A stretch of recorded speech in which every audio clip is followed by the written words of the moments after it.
Goeienaand almal.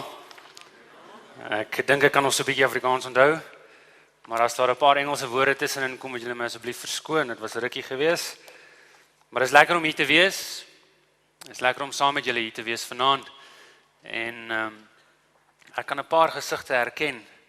En ek seker daar's 'n paar mense wat my nie wil herken nie. So ek onthou een van my eerste herinneringe van Stadawin kampvergadering was 'n opvou karavaan, die jare toe hulle nog opvou karavane gehad het. En my ouers het dit hier ergens geparkeer en ek onthou net hoe ons probeer skerm vind dit binne in hierdie karavaan. Julle onthou daai opvou karavane, daai goed wat so, ek weet nie hoekom noem hulle dit 'n karavaan nie, maar dit daai goed gewees. En ek onthou hoe ons probeer skerm vind dit in die tent van die karavaan gedeelte in die donderstorms, want so nou en dan is daar maar donderstorms hier. En hoe daai seil begin skeer het. Wel, dis my herinnering. My pa sê ek maak gewoonlik stories op, so ek neem aan daar's 'n gedeelte van waarheid daarin. En een van my ander herinneringe is hoe ek en my broer soms by die koppie opgehardloop het. En ek onthou so 'n paar jaar terug het ek weer daar opgegaan en gedog, maar vraggies, ek is seker toe ons kinders was hierdie koppie groter gewees en verder.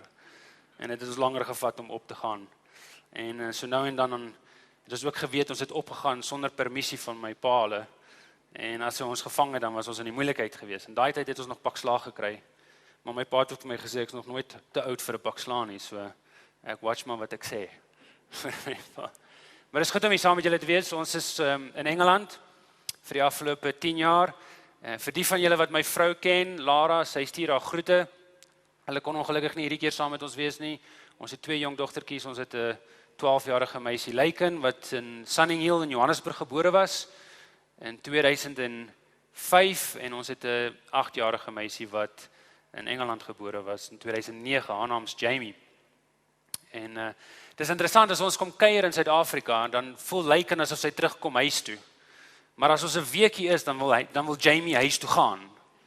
So ons is nou in 'n probleem want ons het 2 verskillende families in die huis gesin.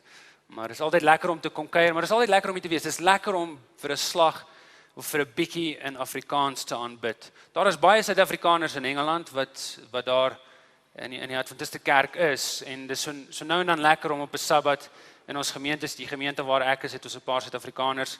En al is hulle Engels sprekend, dis net so lekker as hulle by deurkom en hulle groet weer in Afrikaans, dan kan ons 'n bietjie skinder in Afrikaans.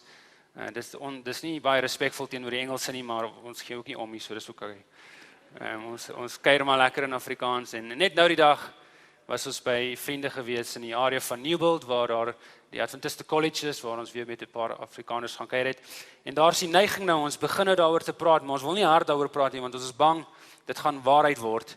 Maar as 'n paar van ons is so 3 of 4 Suid-Afrikaanse predikante in die Suid-Engelandse konferensie wat daaraan begin dink om dalk op 'n kwartaallikse basis 'n Suid-Afrikaanse kerk te begin.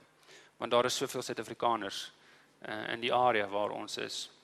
En ons op die oomblik bedien die Stanbrook Park gemeente wat in Watford is. Watford is die dorp waar die Suid-Engeland konferensie se kantore is, waar die Britse Unie se kantore is. En voor ons by daardie gemeente was ek in 'n ander gemeente, St Albans, waar die divisiekantore is. So die afgelope paar jaar het ons te doen met al die administrateurs. En so ek weet en ek glo dat die Here het my nie geroep in die administrasie in nie. Ek kan julle dit waarborg. Dit lyk net te erg. Sorry leraar Morney, maar dit is maar so, dis hoe dit is. So ja, ek dink soos die naweek gaan, sal ek vir julle 'n bietjie meer vertel omtrent die kerk. Ons het 'n baie interessante gemeente waar ons bedien op die oomblik in Stanbrook Park. Ons het dis die grootste Adventiste gemeente in daai area, dis die 3de grootste Adventiste gemeente in die hele Trans-Europese divisie. En ons is maar net 700 lidmate. So julle kan verstaan dat die ander 2 gemeentes wat groter is as ons, is 'n gemeente in Brixton, hy het 1000 lidmate en die ander gemeente is in Croydon, dis almal in Londen. Hulle is so 700, hulle bestaan meestal uit immigrante uit. Die Adventiste kerk in Engeland, 95% van die Adventiste kerk in Engeland is immigrasie. So 5% van die Adventiste kerk in Engeland is Britse Engelse mense. So daar's groot uitdagings. Van daardie 5% sal ons kan sê is omtrent 2 tot 3% blanke Britse Adventiste en die res is mense van Wes-Indië, van Afrika, al die nasies in Afrika, al die eilande in Wes-Indië as ek moet so sê, en ook baie Adventiste van die Oos-Europese nasies, van Hongarye, van Poland, van Bulgarië en van Roemenië. En in die gemeente waar ons op die oomblik bedien, van 'n gemeente van 700 sal ons sê is omtrent 50% van die gemeente Brits, en omtrent van daai 50% kan ons sê is omtrent 30% blanke Brits. Die res is almal immigrasie, wat nogal snaaks is want hulle senior predikant is nou ook 'n immigrant en die assistent-predikant is van Holland, so hy is ook 'n immigrant. So ek weet nie waar die kerk heen gaan lei nie, maar ons glo dat die Heilige Gees die werk sal doen wat gedoen moet word in daardie land. En soos die naweek aangaan, sal ek julle 'n bietjie meer vertel van wat ons daar doen, want dit is 'n baie interessante gemeente wat besig is elke dag van die week. Nie net op 'n Saterdag nie, maar elke dag van die week. Dit is die enigste gemeente in Europa, in Wes-Europa wat oop is elke dag van die week. En ons sal julle 'n bietjie daarvan vertel soos ons deur die naweek gaan. So, kom ons bid dit gou weer saam. Dierbare Here, dis lekker om weer 'n bietjie Afrikaans te praat. Maar jy weet hoe lank laas dit gebeur het deur hierdie mond. En ek vra dat die Heilige Gees hierdie geleentheid sal gebruik om U naam te verhoog. Dat ons hiervandaan sal gaan, wetende dat ons tyd saam met Jesus spandeer het en dat ons verlosser weer leer ken het. So neem hierdie geleentheid en maak dit wat U wil hê dit moet wees. En vul ons harte met dit wat U weet ons nodig het. Nie wat ons dink ons nodig het nie, maar wat U weet ons nodig het. Ons los dit in U hande en vra dat die Heilige Gees in beheer sal wees. In Jesus se naam. Amen. Nou ek weet nie van julle nie, maar ek is gereeld verkeerd. Nogal regtig verkeerd. En hierdie bewuswording het lank gevat om na my toe te kom. Ek weet nie of julle gereeld verkeerd is nie. Enige een van julle gereeld verkeerd? Alright, ek sien so 'n paar gesigte en ek dink al die mans met hulle hande opsteek, maar nie wel so nie. Nogal regtig verkeerd en ek kom van 'n familie, ek dink as ek met reg, my pa kan my reg om my ma sal seker vir my sê of ek reg is of verkeerd, maar ek dink ons is ongeveer die 3de generasie Adventiste. 4 van my pa se broers het predikante geword. En so ek kom uit 'n soort van 'n 70 Adventiste familie uit, die konteks waarin ons groot geword het. En ek onthou hoe Witbank gemeente vir my die geleentheid gegee het om my eerste preek te preek. En ek dink dit was omtrent om die ouderdom van so net na ek 17 geword het. En hulle was baie braaf of hulle was baie dom. Maar hulle het my die geleentheid gegee want dit was die kortste preek wat daai kerk nog ooit gehad het. Ek was so bang, ek was so bevrees geweest, maar hulle was bereid om 'n jong persoon die kans te gee, 'n jong persoon wat gevoel het dat hy beroep was deur Jesus om vir God te werk op 'n spesiale manier. Dat hulle my die geleentheid gegee het en hulle het my toegelaat om te preek. So al hierdie tye het ek geleer dat ons dinge so moet doen of dinge so moet doen. Maar ek kan vir julle sê, dis eers die dag toe ek die beste en die mooiste persoon in die wêreld getrou het, dat ek geleer het dat ek eintlik baie keer verkeerd is. En ek het geleer dat daar is ander geldige perspektiewe en ek het geleer dat daar is ander geldige opinies. Soms was dit moeilik geweest om dit te leer, maar ons het dit geleer. Met ander woorde, die huwelik het my geleer dat dit belangrik is dat jy so oortuig moet wees van iets dat jy nog steeds oortuig kan word. Maar die oomblik wanneer ons so oortuig is van iets dat ons nie deur iets anders kan oortuig word nie, is daar 'n probleem. Want dit maak dit moeilik vir die mense rondom ons en dit maak dit moeilik vir God. Want julle sien, God stel nie belang daarin dat ons gemaklik moet wees nie. God stel daarin belang dat ons geestelik moet groei en geestelik moet verander en nader aan hom moet beweeg. En ek kan vir julle sê, wanneer ons deur die geskiedenis van die Christelike beweging gaan, het daar verandering en groei nooit plaasgevind in tye van gemaklikheid nie. Om die waarheid te sê, dis tye van gemaklikheid wanneer die Christelike beweging wegbeweeg het van die Bybelse beginsels. En so dis slegs in tye van ongerief, tye van ongemaklikheid waar daar verandering en groei plaasvind. Dis slegs in tye van ongemaklikheid en ongerief wanneer ons besef dat dis nie ons perspektief alleen wat geldig is nie en ons perspektief is nie noodwendig gelykstaande aan God se perspektief nie. So met dit in gedagte, vat die Bybels en kom ons maak dit oop by Matteus hoofstuk 1. Matteus hoofstuk 1, daar op die eerste bladsy van die Nuwe Testament. En hierdie storie is 'n baie welbekende storie. Dis 'n storie wat gewoonlik oor gepraat word tydens Kersfees, maar is ook 'n goeie storie om oor te praat tydens Paasnaweek. So kom ons gaan na Matteus hoofstuk 1 toe. En kom ons lees gou wat gebeur hier vanaf vers 18.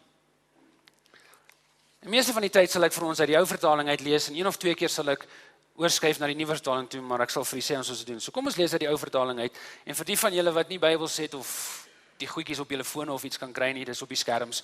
En so ek hoop hulle sal my maar volg. Ek gaan nie vir hulle sê wat om te doen nie. Hulle kan maar net opsit en as hulle opsit dan sit op en as hulle dit nie opsit nie, is dit nie op nie. Dis ook okay. En ek hoop nie dis my broer wat daar agter besig is nie, want anders gaan ek in die moeilikheid wees vanaand. So hier gaan ons, Matteus hoofstuk 1 vanaf vers 18. Dit sê die volgende: die geboorte van Jesus Christus was dan so. Toe sy moeder Maria verloof was aan Josef, voordat hulle saamgekom het, is sy swanger bevind uit die Heilige Gees. En Josef haar man, omdat hy regverdig was en onwillig om haar openbaar te maak, het hom voorgenem om in die geheim van haar te skei. Maar terwyl hy dit in die gedagte gehad het, verskyn daar 'n engel van die Here in 'n droom aan hom en sê: Josef, seun van Dawid, wees nie bevrees om Maria jou vrou by jou te neem nie, want wat in haar verwek is uit die Heilige Gees. En sy sal 'n seun baar en jy moet hom Jesus noem, want dit is hy wat sy volk van hulle sondes sal verlos. En dit het alles gebeur sodat die woord vervul sou word wat die Here deur die profeet gespreek het. Kyk, die maagd sal swanger word en 'n seun baar, en hulle sal hom Immanuel noem. Dit is as dit vertaal word, God met ons. En toe Josef uit die slaap wakker word, het hy gedoen soos die engel van die Here hom beveel het, en sy vrou by hom geneem. En hy het haar nie beken, totdat sy haar eersgebore seun gebaar het nie, en hy het hom Jesus genoem. Nou vir vanaand se doeleindes gaan ons gedagtes fokus op vers 19. Luister wat vers 19 sê. Dit sê: en Josef haar man, omdat hy regverdig was en onwillig om haar openbaar te maak, het hom voorgenem om in die geheim van haar te skei. Met ander woorde, Matteus sê vir ons dat hier is 'n man met die naam van Josef, en Josef was 'n regverdige man. Regverdig in die konteks van geregtigheid. Dis 'n tegniese uitdrukking en die oorspronklike Hebreëse woord is 'n enkel woord, dis die woord tzadik. Tzadik. Josef was 'n tzadik. Hy was 'n regverdige man. En om 'n tzadik te wees in Josef se tyd het beteken dat jy iemand was wat 'n onwrikbare gehoorsaamheid gehad het teenoor die Torah, die wetboek. Met ander woorde wat die Torah gesê het, dis is wat Josef gedoen het. So Josef het byvoorbeeld nie varkfrikadelletjies geëet nie. Want dit was deel van die onrein kos. Josef het homself nie gemeng met die verkeerde mense nie, want hy was 'n tzadik. Josef het al die reinigingsprosesse volledig en presies gehou. Josef het nie sy houtwerkwinkel laat op 'n Vrydag aand oopgehou sodat hy ekstra bietjie geld kan maak nie, want Josef was 'n tzadik. En almal in daardie klein dorpie waar Josef gewoon het geweet dat Josef is 'n tzadik, hy's 'n regverdige persoon. En in daardie kultuur en daardie tyd was dit belangrik om 'n tzadik te wees. Almal se ambisie, almal se begeerte was om 'n tzadik te wees. Net soos dit vandag in ons kultuur mense se begeerte is, 'n besigheidspersoon wil die direkteur van 'n maatskappy word. 'n Atleet wil 'n Olimpiese medalje wen. Dis hulle begeerte, dis hulle ambisie. Elke rugby speler wil vir die Blou Bulle speel. Wel, dis wanneer hulle nie pink dra nie, maar in 'n geval. Elke jong 70 Adventis wil by Helderberg gaan studeer. So met ander woorde, om in daardie tyd Israeliet te wees beteken jy wou 'n tzaddik word, jy wou 'n regverdige persoon wees, want om 'n tzaddik te wees beteken dat jy gesien was, jy was gehoor, jy was iemand, jy het iets beteken, jy was gerespekteer, jy het gearriveer en dis vir Josef hy was 'n tzaddik, 'n regverdige persoon. Maar Josef het 'n probleem gehad. Hy was verloof. Hy was verloof aan 'n 13 tot 15-jarige meisie. En hy was besig om vir haar te wag om 'n volwasse te word sodat hy met haar kon trou. En verloving in daardie tyd was nie so eenvoudig soos dit is vandag nie. Dis nie noodwendig dat jy na 'n restaurant toe gaan, jy gaan op jou knieë en jy vra vir iemand en hulle sê ja en dis verloof nie. Nee, dis nie hoe dit gewerk nie. Ek onthou toe ek my vrou gevra het om met my te trou. Dit het nie by 'n restaurant gebeur nie. Sy het gedink dit gaan daar gebeur, maar dit het nie daar gebeur nie. Ek het haar uitgevang. Ek het haar na die kerksaal toe gevat. Dit is nie baie romanties nie, nee. Daar waar ons gebly het, net buitekant Helderberg College, was daar 'n kommunie gewees waar studente in kon bly. Ons was 13 studente gewees. Ek was een van 13 studente wat daar gebly het. En ons het die stal opgemaak. Ek weet nie hoekom ek julle dit nou vertel nie. Anyway, ons het die stal opgemaak en ek het daar ingebring en ons het musiek gespeel en sy het gehuil toe ek haar gevra het. Ek onthou toe ek haar gevra het om my te trou en ek wys waar die ring. Sy gaan my skop as ek julle nou vertel. Ek wys waar die ring en ek sê vir haar sy met my trou en sy sê ja, ek kan nie die ring sien nie.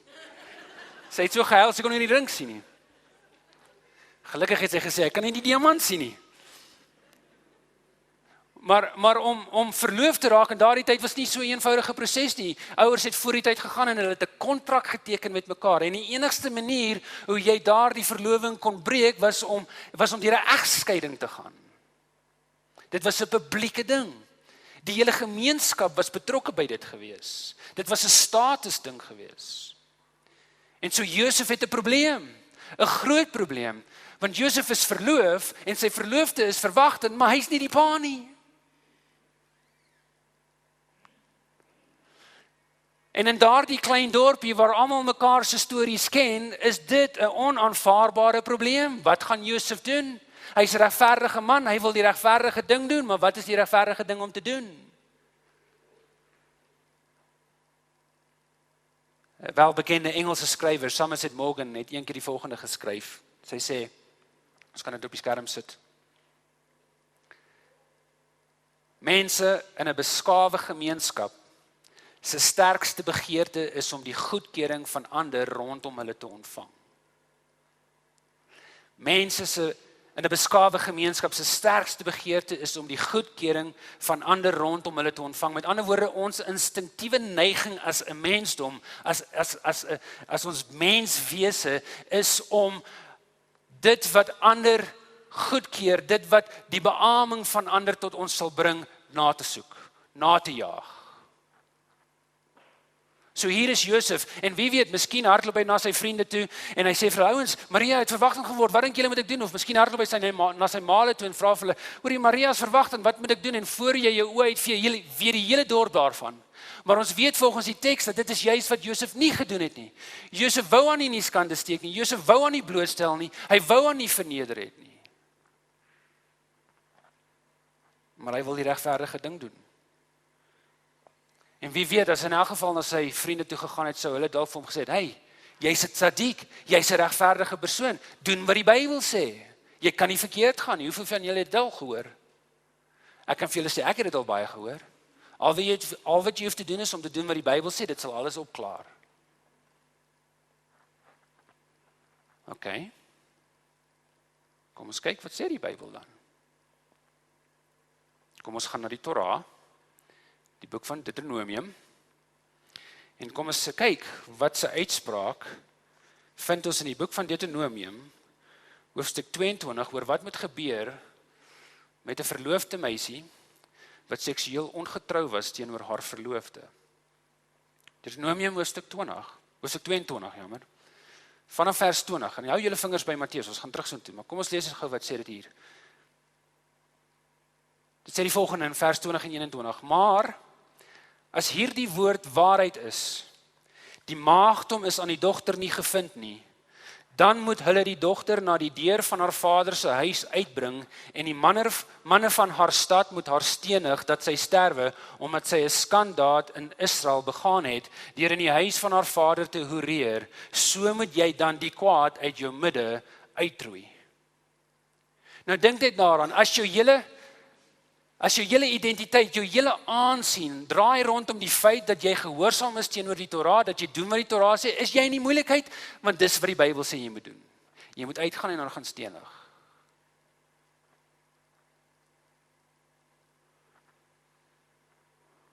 Jy sien,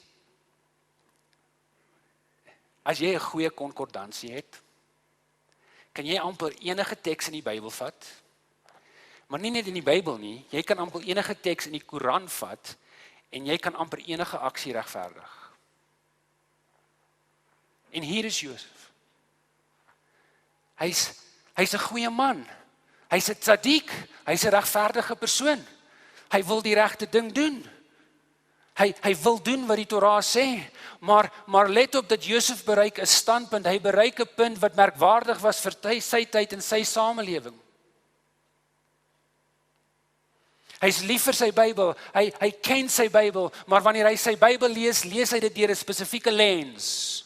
Hy lees dit deur die lens van God se karakter en sy natuur, 'n karakter en natuur van radikale liefde, van barmhartigheid, van sagmoedigheid, van goedgesindheid.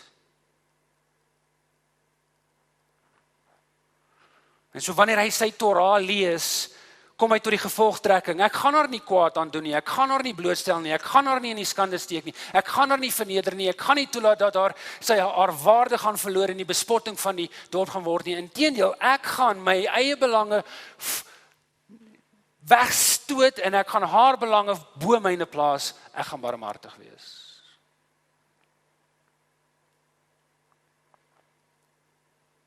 Hy besluit om haar te beskerm. Waar het hy dit in die Torah gelees? Kom ek sê vir die waar hy het gelees het. Hy het dit gelees in die karakter en die natuur van God, wat die Bybel geïnspireer het.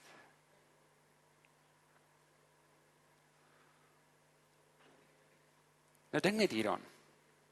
Hier is ons op die eerste bladsy van die Nuwe Testament, binne in die eerste paar verse van die Nuwe Testament, en Josef wys vir ons hoe om die Bybel te lees. Hy wys vir ons hoe om die Ou Testament sowel as die Nuwe Testament te lees. Hy lees dit deur die lense van 'n genadige, barmhartige, sagmoedige God.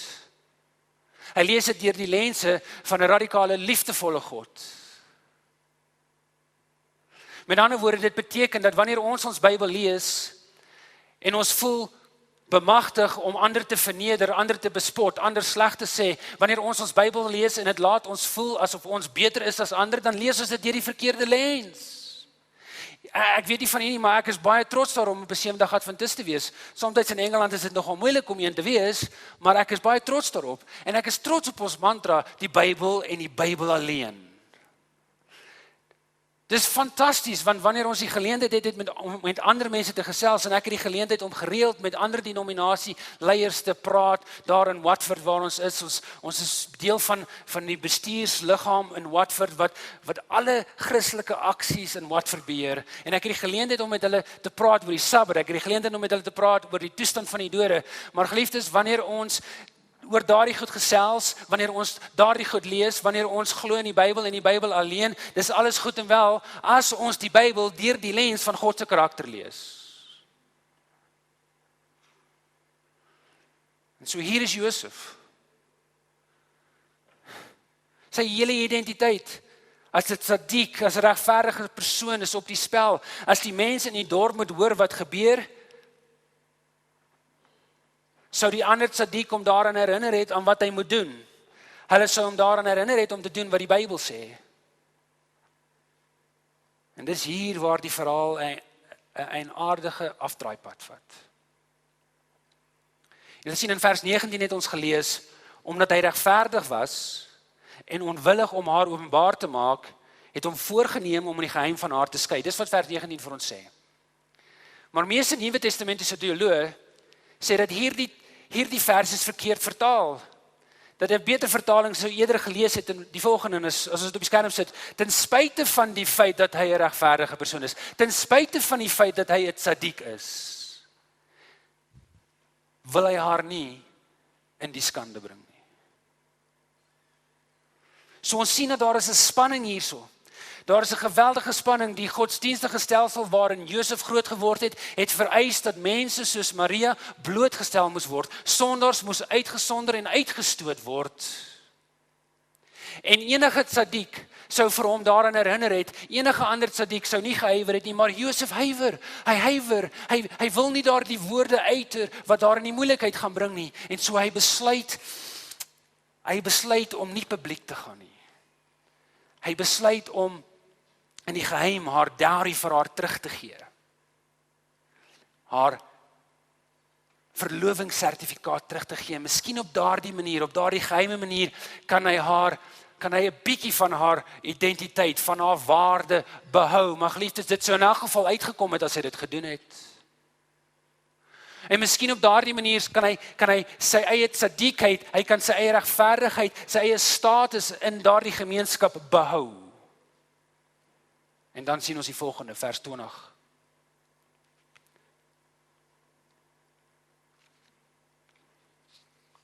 Maar terwyl hy dit in gedagte gehad het, verskyn daar 'n engel van die Here in 'n droom aan hom en sê: Josef, seun van Dawid, wees nie bevrees om Maria jou vrou by jou te neem nie, want wat in haar verwek is uit die Heilige Gees.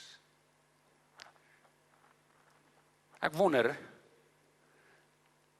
wie was die mees waarskynlikste persoon wat vir Josef vertel het dat Maria verwagtend was? Wel, daar is sekere dames in ons gemeentes wat die gawe het om onderskeid te kan tref tussen wie verwagtend is en nie verwagtend is nie. Ons het dit. Maar ek dink ons kan met 'n redelike goeie geloof aanneem dat dit Maria haarself was wat Josef vertel het. Nou verbeel jouself miskien die gesprek wat moes plaasgevind het. Hier is hierdie 13 tot 15-jarige meisie wat vasgevang is in hierdie skande. En sy moet vir hierdie persoon aan wie sy verloof is gaan vertel. En so daar kom sy, hierdie 13 tot 15-jarige meisie met haar kinderlike onskeid en verbeel jouself u is Josef. En sy kom daaraan en sy sê vir jou: Josef, ons moet gesels. Ons moet praat. Ek het 'n bietjie nuus. Ek het 'n bietjie slegte nuus en ek het 'n bietjie goeie nuus. Wat wil jy eers hoor? Slegtes, okay. Ek's verwagtend. Maar die goeie nuus is, ek was nie ongetrou gewees teenoor jou nie. 'n Engel het na my toe gekom. Wat? Ja, 'n engel het na my toe gekom en toe die engel na my toe gekom het die engel vir my gesê: Moenie bang wees nie, Maria, want God bewys genade aan jou. Die Heilige Gees sal oor jou kom. Wat? Ja, en die krag van die Allerhoogste sal die lewe in jou wek. Wat? Ja, daarom sal die een wat gebore word heilig genoem word, die seun van God. En ons kan onsself net indink hoe sy probeer om haar onskuld te verdedig en Josef staan daar en hy dink net: Wat?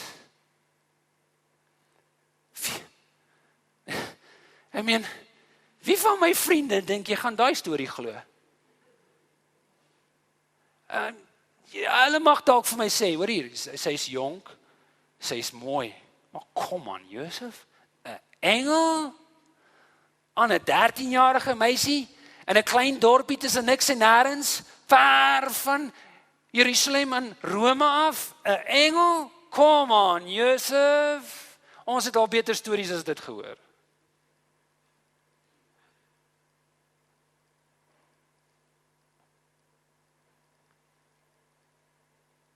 So wanneer hy hierdie storie hoor,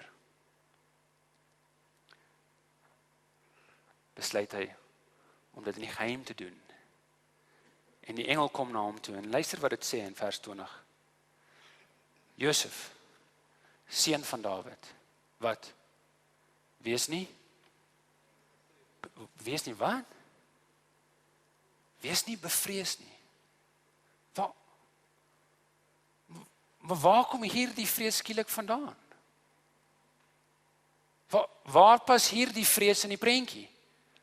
Is Josef bang dat as hy nie die regte ding doen nie, as hy nie doen wat dit sadiek veronderstel is om te doen nie, dat God op een of ander wyse ontevrede teenoor hom gaan wees, of is hy bang van wat die ander van hom gaan dink?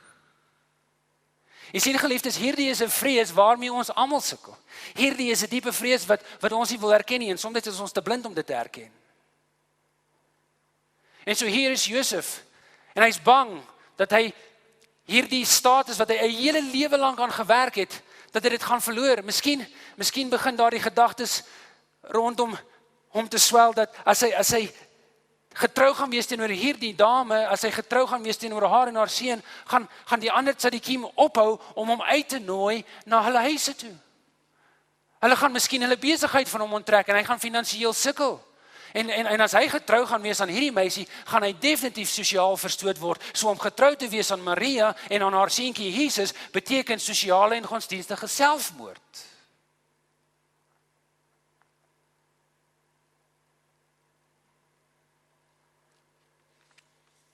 Nooit weer sou hy gerespekteer word as 'n liefhebber en onderhouer van die wetboek nie. Hierdie status wat hy so lank aan gewerk het, sal oornag so stof in die wind wegwaai. En so die engel kom na hom toe en sê vir hom: Josef, seun van Dawid, wees nie bevrees nie.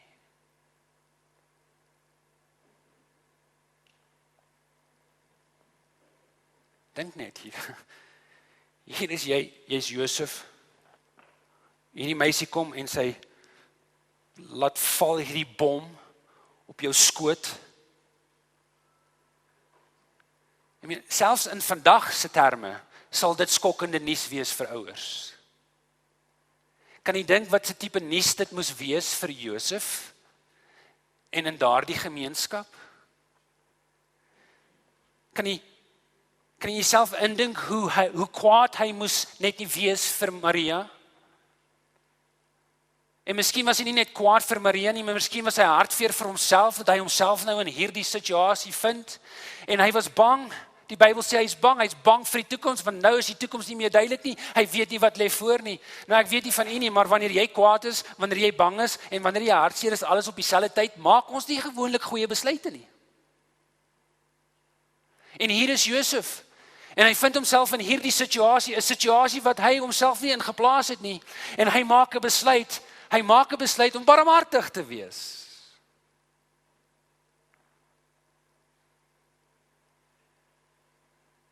Om sagmoedig te wees.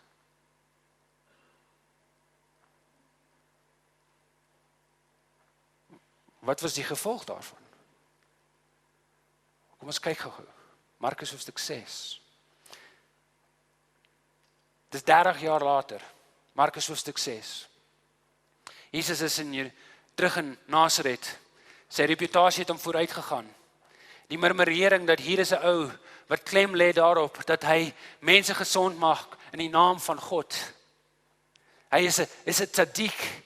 Hier is 'n persoon wat klem daarop lê dat hy 'n regverdige man is. En dan vind ons in vers 2 die volgende.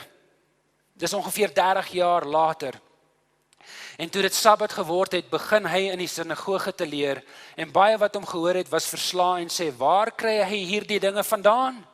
En watter wysheid is aan hom gegee, dat ook sulke kragte deur sy hande plaasvind? Is hy nie die timmerman, die seun van Maria? Nou luister gou-gou, in Jesus se tyd het jy nooit verwys na iemand as die seun van sy ma nie. Dit was ongehoord, dit was disrespekvol om dit te doen. Jy het altyd verwys na iemand as die seun van sy pa, maar hier vind ons 30 jaar later dat Jesus na verwys word as die seun van Maria, wat beteken dat Josef sy reputasie nog steeds bevlek was. Dis so kras, dis so erg as om te sê vir iemand: voetsek jou hond. Dis so kras, dis so pynvol dit is. En so Markus hoofstuk 6 vers 3 wys vir ons dat 3 dekades later, dis Josef nou al wat vir geruime tyd oorlede is, maar 3 dekades later het sy reputasie nog steeds nie herstel nie. Want hy het besluit om homself toe te vertrou, om langs hierdie dametjie en haar seun te staan. En Maria en Jesus het geweet.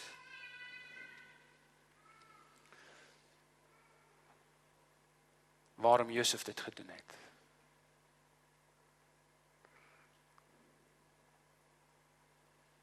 Miskien het God besluit dat Jesus moes groot word in 'n familie wat weet wat dit beteken om gemerk te word as tweede klas gemeenskapslede. Miskien was dit belangrik vir Jesus om te weet wat dit beteken om geen respek te hê onder sy ewenaars nie. Onder sy gelyke nie. Kan jy self net die fluistering, die kinderstories indink, soos Jesus groot geword het. Die bespotting wat hy net nie van sy kindervriende moes ervaar het.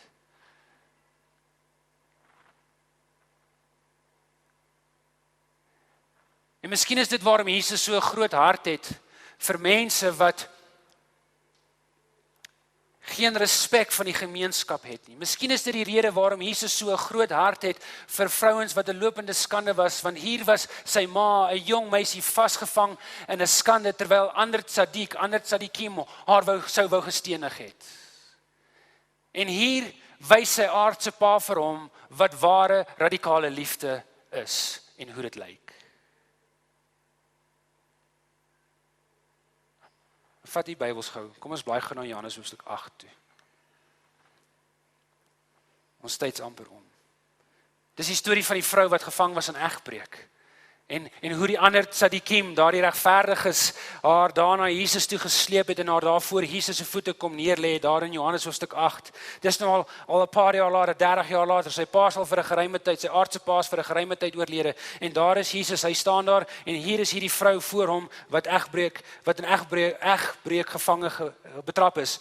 En daar in vers 4 sê dit vir ons, en toe hulle haar tussen hulle in laat staan het, sê hulle vir hom, dis die ander wat nou met Jesus praat, meester, hierdie vrou is op 'n daad van egbreek betrap. En luister nou wat al die tzadikim, wat elke goeie regverdige persoon sou gesê het. Hulle sê die volgende in vers 5. En Moses het ons in die wet bevel gegee om sulke vroue te stenig, maar wat sê u? Met ander woorde, jy is veronderstel om 'n tzadikim te wees, jy is veronderstel om 'n regverdige persoon te wees. So wat dink jy moet ons doen? En ons sien daar in Johannes hoofstuk 8 toe Jesus afbuk op daardie grond en hoe hy begin skryf daar in daardie grond, en vir die laaste 2000 jaar probeer ons uitvind wat dit is wat Jesus daar geskryf het.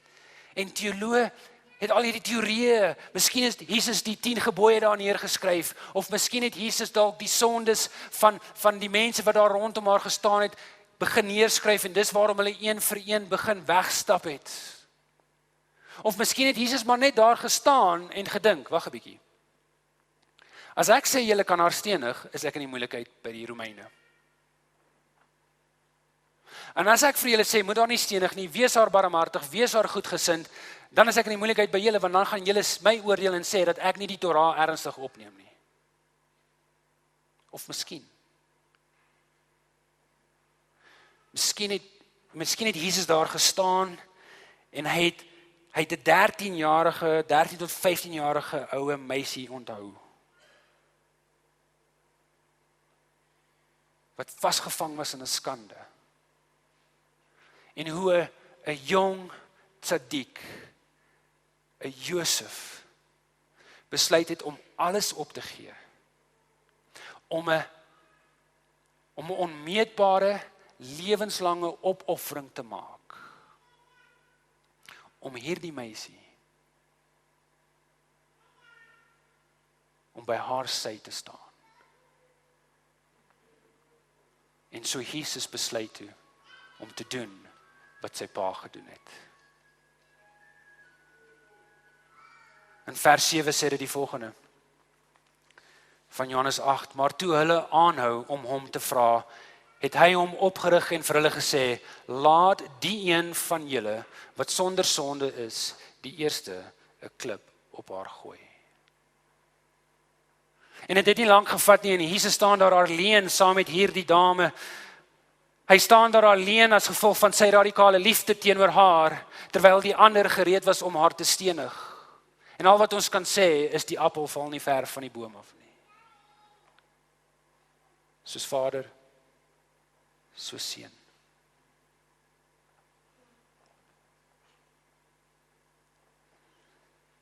Nou verbeel jouself.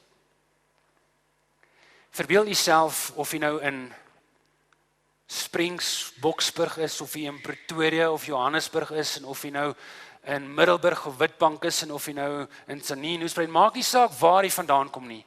Maak nie saak wat 'n gemeente jy verteenwoordig, jy verbeel jouself dat die mense in Suid-Afrika weet, dat as jy na daardie Sevende Adventiste gemeente toe gaan, gaan jy na 'n plek toe gaan waar jy radikale liefde gaan ervaar, gaan jy na 'n plek toe gaan waar jy regverdigheid gaan ervaar, soos deur die oë van Jesus Christus.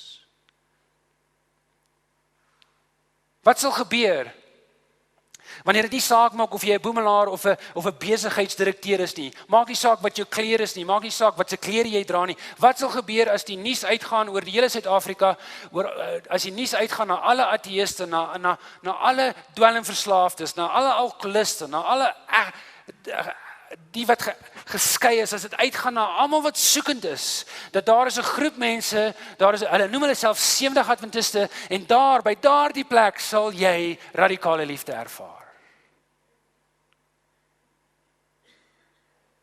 Jy sien, geliefdes, as ons wil groei, as ons wil nader groei aan Christus, as ons Christus se naam wil verhoog, kan ek nou waarborg, gaan hy vir u moeilike mense op u pad stuur. Of miskien stuur hy u op iemand anders se pad. Wel.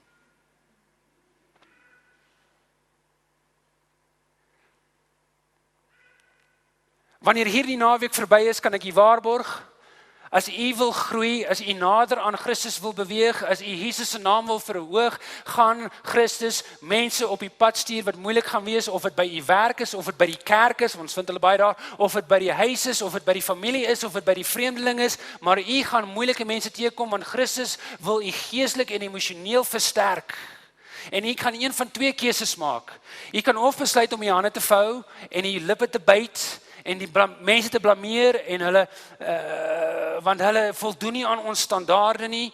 Hulle is te sleg, hulle is te lelik, hulle is te liberaal, hulle is te konservatief, hulle is te luidrigtig, hulle is te enigiets, of jy kan besluit dat die Christus se naam gaan verhoog deur hulle radikaal lief te hê.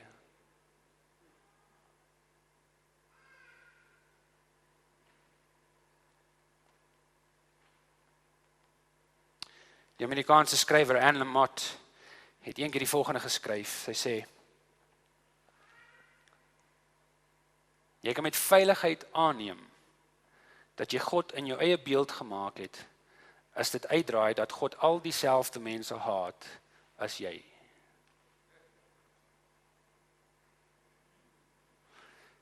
Jy kan met veiligheid aanneem dat jy God in jou eie beeld gemaak het, as dit uitdraai dat God al dieselfde mense haat as jy. Waarom? Want God is 'n God van radikale liefde. Christus wys dit vir ons. Soveel so dat hy gedoen het wat geen sadiek bereid was om te doen nie, tot die punt dat hulle na Jesus toe gekom het en vir hom gesê het: wie dink jy is jy? Dink jy dat jy 'n sadiek is? Dink jy dat jy 'n regverdige persoon is? Jy's 'n vriend van sondaars. En Jesus het vir hulle gesê daar in Matteus 5:20, ja, julle is reg. Maar as julle geregtigheid, as julle sadiek uit nie meer oorvloediger is as die van die skrifgeleerdes en die fariseërs nie, het julle nie toegang tot die hemelse koninkryk nie. Met ander woorde, as jou sadiekheid nie meer oorvloediger is, nie verskillend is van die sadiekheid van die mense rondom jou nie, het jy geen deel aan my nie. En die mense het gewonder, wat sê Jesus? Wat bedoel hy? En Jesus het geweet. Want sy pa was so 'n tipe persoon en sy vader is so 'n God. En geliefdes, as ons wil deel hê, nie aan die toekomstige noodwendig, net die toekomstige hemelse koninkryk nie, maar as ons wil deel hê aan daardie hemelryk nou, hier op aarde, beter ons begin werk en begin glo en beter ons begin om radikale liefde uit te leef. As jy wil deel wees van daardie gemeenskap wat Jesus Christus begin het, beter ons begin glo en radikale liefde uit te leef.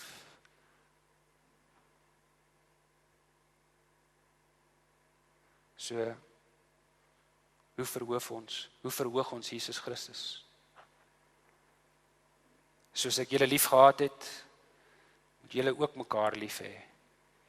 Hieraan sal almal weet dat julle my disippels is.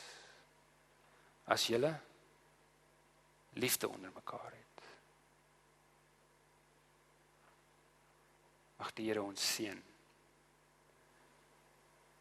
Terwyl ons sy liefde verder ondersoek hierdie naweek. En mag dit wees dat ons ambisie, ons begeerte is om regverdig in Jesus se oë te wees. Nie in die oë van mens nie, maar in Jesus se oë. Kom ons bid saam.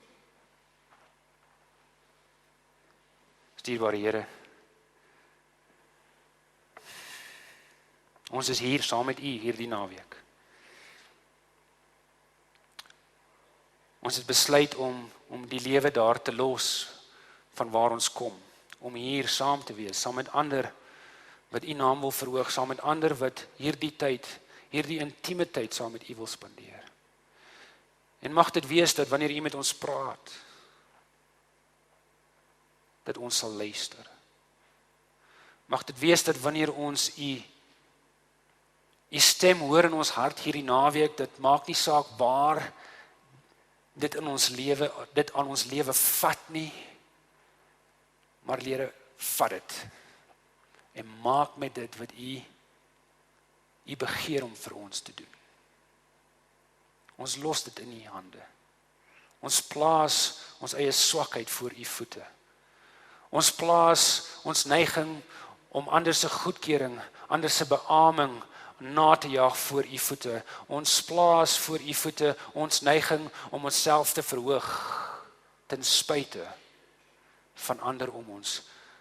En geliefdes, mag dit wees dat wanneer ons harte voor die Here oopmaak vanaand, dat ons dit opreg doen.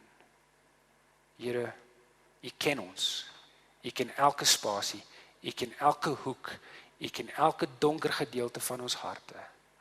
Vanaand is dit U. Dis U hart.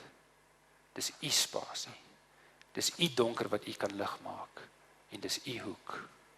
Neem oor, Here, hierdie naweek. En mag dit wees dat as ons hier vandaan gaan, dat ons regverdig is in die oë van Jesus. Amen.